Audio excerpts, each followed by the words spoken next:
Private స్కూళ్ల వార్షిక ఫీజులతో పాటు building fee, ఆ ఫీజు, ఈ ఫీజు అంటూ తల్లిదండ్రుల రక్తాలను పీల్చడమే పనిగా పెట్టుకున్నాయి. స్కూళ్ల యాజమాన్యాల ధనదాహాన్ని అడ్డుకునే వారే లేకపోయారు. ఇక స్కూళ్లు మొదలయ్యాయంటే తల్లిదండ్రుల గుండెల్లో రైళ్లు పరిగెడుతున్నాయి. హైదరాబాద్, విజయవాడ, విశాఖపట్నం, వరంగల్, తిరుపతి ఇలాంటి నగరాల్లో ఇక ప్రైవేటు పాఠశాలలు ఫీజులు ఆకాశాన్ని అంటుతున్న ప్రభుత్వాలు నిమ్మకు నీరెత్తినట్టుగా ఉంటున్నాయని తల్లిదండ్రులు ఆగ్రహం వ్యక్తం చేస్తున్నారు. దీనికి తోడు స్కూల్ డ్రెస్సులు, పుస్తకాలు అంటే ఆ దోపిడీ అదనం. ప్రైవేటు స్కూళ్ల ఫీజుల మూతకు చెక్ పెట్టేందుకు పంజాబ్ సర్కార్ తాజాగా ఒక మంచి నిర్ణయాన్ని ప్రకటించింది. The Punjab regulation of fee and unaided educational institution సవరణ బిల్లు 2026ను అమల్లోకి తీసుకొచ్చింది. ఇక ఈ బిల్లు ద్వారా ప్రైవేట్ అన్ఎయిడెడ్ పాఠశాలకు వార్షిక ఫీజులతో పాటు ఇతర ఛార్జీల పెంపును 5% మించి పెంచేందుకు అవకాశం లేకుండా పరిమితి విధించింది.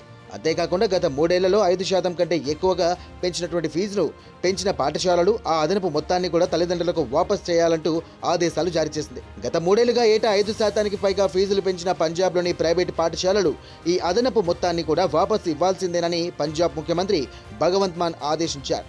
అంతేకాకుండా అధికంగా వసూలు చేసినటువంటి డబ్బును సర్దుబాటు చేసుకోవడం కానీ లేదా తిరిగి ఇవ్వకుండా తప్పించుకునే అవకాశం లేదంటూ పంజాబ్ సీఎం స్పష్టం చేయడంతో అక్కడి ప్రైవేటు పాఠశాలల యాజమాన్యాలు లబోదీపమంటున్నాయి. గత 3 ఏళ్ల కాలంలో 15% పైగా ఫీజులు పెంచిన ప్రైవేటు పాఠశాలలు ఈ అదనపు మొత్తాన్ని కూడా తల్లిదండ్రులకు వాపస్ ఇవ్వాల్సి ఉంటుంది. ఉదాహరణకు ఒక పాఠశాల గత 3 ఏళ్లలో ఫీజును 25% పెంచినట్లయితే వారి తల్లిదండ్రులకు అదనంగా ఉన్న 20% వాపస్ ఇవ్వాల్సి ఉంటుంది. ఇక రాష్ట్రంలోని ప్రైవేటు పాఠశాలల ఫీజు పెంపుపై పరిమితి విధించే ఆర్డినెన్స్ను తక్షణమే అమలు చేస్తున్నట్టుగా ముఖ్యమంత్రి మాన్ ప్రకటించారు. గత నెలలో కేబినెట్ ఆమోదించినటువంటి ఈ సవరణ బిల్లు గవర్నర్ గులాబ్ చంద్ కటారియా ఆమోదం తెలపడంతో స్కూళ్ల యాజమాన్యాలు దిక్కుతోచని స్థితిలో పడ్డాయి. ఈ సందర్భంగా మాట్లాడుతూ విద్యా మాఫియాను అనుమతించే ప్రసక్తే లేదంటూ పంజాబ్ సీఎం స్పష్టం చేశారు. ఇప్పటికే వివిధ రకాల మాఫియాలను ఎదుర్కొన్నాం, మాకు మరొకటి వద్దు అంటూ ఇది ఒక చారిత్రాత్మక నిర్ణయం. ఇక ప్రైవేటు పాఠశాలలు వసూలు చేసినటువంటి అదనపు ఫీజును వాపస్ ఇచ్చే మొదటి రాష్ట్రంగా పంజాబ్ నిలుస్తోందంటూ ఇక సీఎం భగవంత్ మాన్ పేర్కొనడం విశేషం.